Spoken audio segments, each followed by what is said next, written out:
तीन पाव मटन ఇది విత్ బోన్స్. దీంట్లో హాఫ్ టీ స్పూన్ పసుపు, half teaspoon pepper powder, half teaspoon జీరా పౌడర్, హాఫ్ టీ స్పూన్ ధనియా powder, half teaspoon salt, 1 teaspoon chilli powder. ఇవన్నీ వేసి కలిపేసి ఒక హాఫ్ అన్ అవర్ పక్కకు పెట్టేసుకోవాలి. మ్యాగ్నేటా. దీంట్లో కొంచెం టీ స్పూన్ అల్లం వెల్లుల్లి పేస్ట్ కూడా వేసుకోవాలి.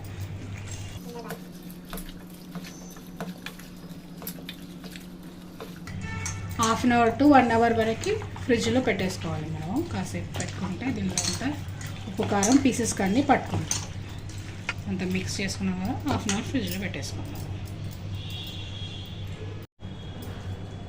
అరగంట సేపు కలిపి పెట్టుకున్న మటన్లో కప్ పెరుగు వేసేయాలి.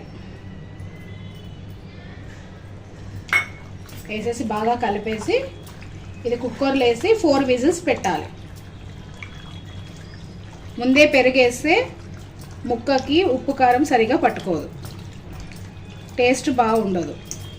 కాబట్టి ఫస్ట్ ఉప్పు కారం వేసి ఫ్రిడ్జ్లో అరగంట సేపు అయినా 1 అవర్ అయినా మీ ఇష్టం, మీ ప్రకారంగా పెట్టేసుకున్న తర్వాత వీలైనప్పుడు తీసి పెరుగు వేసి కలుపుకొని మటన్ని కుక్కర్లో వేసి విజిల్ ఇవ్వాలి.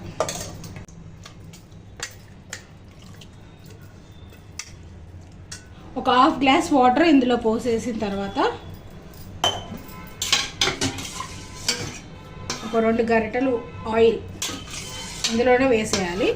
వేసి స్టవ్ పైన పెట్టుకొని 4 విజిల్స్, మటన్ లేతగా ఉన్నది ఎట్లా ఉందో దాని ప్రకారం మీరు ఉడికించుకోవాలి. 4 విజిల్స్ వచ్చే వరకు పెట్టుకోవాలి. ఉడికే వరకు మనము కాజు కొంచెం మిక్సీలో పౌడర్ చేసుకుందాం. మిక్సీలో ఇలా రఫ్గా మనము పౌడర్ చేసుకోవాలి. కాజు పౌడర్ చేసుకొని పక్కకు పెట్టేసుకోవాలి. పచ్చిమిర్చి, పుదీనా, ఒక కట్ట పుదీనా,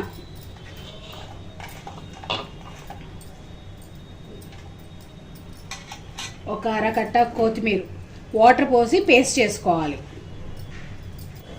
కొద్దిగంత వాటర్ పోసుకొని ఇది పేస్ట్ చేసుకోవాలి. మిక్సీలో పుదీనా, కొత్తిమీర, పచ్చిమిర్చి ఇలా పేస్ట్ చేసుకోవాలి.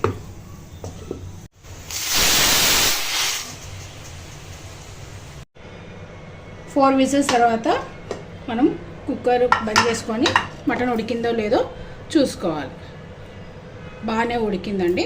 ఇంకా మనము నెక్స్ట్ ప్రాసెస్ స్టార్ట్ చేద్దాం. స్టవ్ పైన ఒక బొగాన పెట్టుకొని 2 గంటల నూనె పోసేసుకొని ఫస్ట్ ఇందులో క్యాప్సికమ్ వేసేసుకుందాం.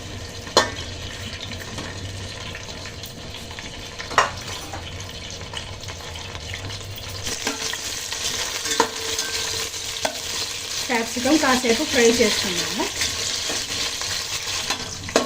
క్యాప్సికమ్ కొంచెం ఫ్రై అయిందండి. ఇప్పుడు దీంట్లో ఆనియన్స్ వేసుకోవాలి. ఈ ఆనియన్స్, క్యాప్సికమ్ ఇలా క్యూబ్స్గా కట్ చేసుకోవాలి. ఈ రెండు కలిపి మనం కొంచెం సేపు ఫ్రై చేసుకుంటాం. ఆనియన్స్ కూడా కొంచెం వేగిందండి. ఇలా ఫ్రై అయ్యాక ఇది పుదీనా పేస్ట్ చేసుకున్నాం కదా, పుదీనా, పచ్చిమిర్చి, కొత్తిమీర, ఈ పేస్ట్ ఇందులో వేసేసుకోవాలి.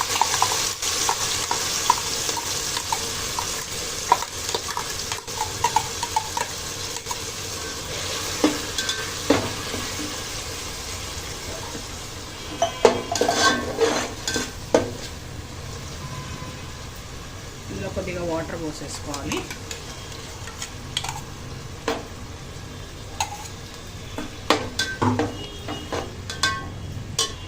ఇందులో మళ్ళీ కొంచెం పసుపు వేసుకోవాలి.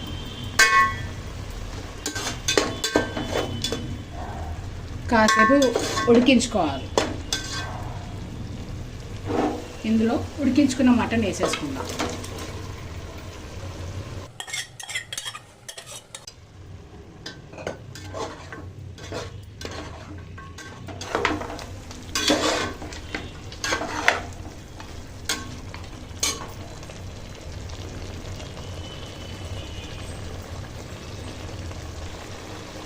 వన్ టీ స్పూన్ ధనియాల పొడి వేసుకోవాలి.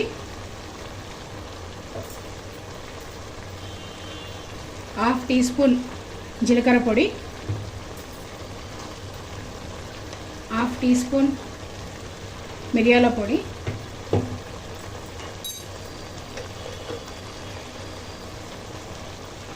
ఒక టీ స్పూన్ అల్లం వెల్లుల్లి పేస్ట్ వేసి ఇది బాగా ఫ్రై చేసుకోవాలండి. దీంట్లో ఉన్న వాటర్ అంతా తగ్గే వరకు కొంచెం ఫ్రై చేసుకోవాలి.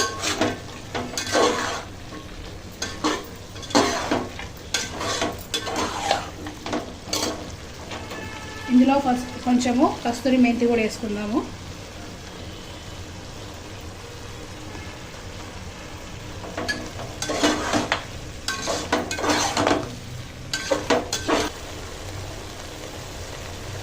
ఒక half teaspoon chilli powder,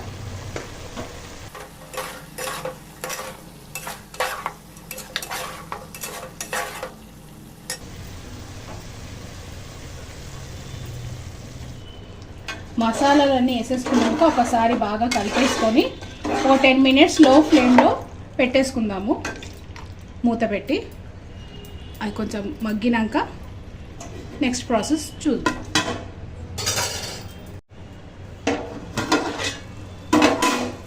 ఇలా ఆయిల్ పైకి తేలాక ఈ కాజు పొడి మనం చేసి పెట్టుకున్నాం కదా, అది ఇందులో వేసేయాలండి. వేసేసి కాస్త కలిపేసి ఒక 10 మినిట్స్ మళ్ళీ లో ఫ్లేమ్లో పెట్టేసుకోవాలి.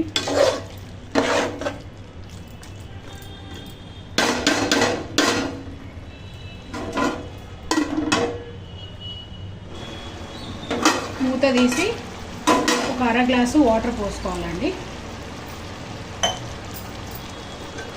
ఇంకా డ్రైగా కావాలన్నా కొంచెం గ్రేవీగా కావాలన్నా అది మీ ఇష్టము. నేనైతే చపాతీల కోసం చేస్తున్నాను, కొంచెం గ్రేవీ కావాలి. ఇందులో half teaspoon garam masala powder, fresh cream, ఒక 2 నుంచి 3 టేబుల్ స్పూన్ ఫ్రెష్ క్రీమ్. ఇట్లా మీగడ ఉన్నా సరే మీరు చేసుకోవచ్చు, మీగడతోటి ఫ్రెష్ క్రీమ్ మిక్సీలో వేసేసుకొని. నేనైతే ఫ్రెష్ క్రీమ్ అమూల్దే ప్రిఫర్ చేస్తానండి, ఇది టేస్ట్ చాలా బాగుంటుంది దీన్ని. అండ్ లాస్ట్లో కొంచెం కస్తూరి మెంతి వేసుకోవాలి. వేసుకున్నాక ఒక 2 మినిట్స్ కలిపేసుకొని దీన్ని ఆయిల్ కొంచెం అక్కడక్కడ పైకి తేలుతున్నట్టు కనిపిస్తే స్టవ్ ఆఫ్ చేసుకొని సర్వ్ చేసుకోవడమే. ఆయిల్ పైకి తేలుతుందండి,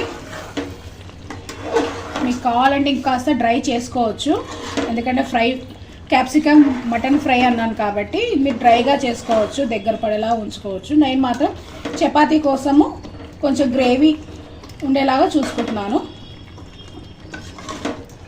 ఇది వైట్ రైస్కైనా బాగుంటుంది, బగారాకైనా, చపాతీ దేంట్లో అయినా బాగుంటుంది.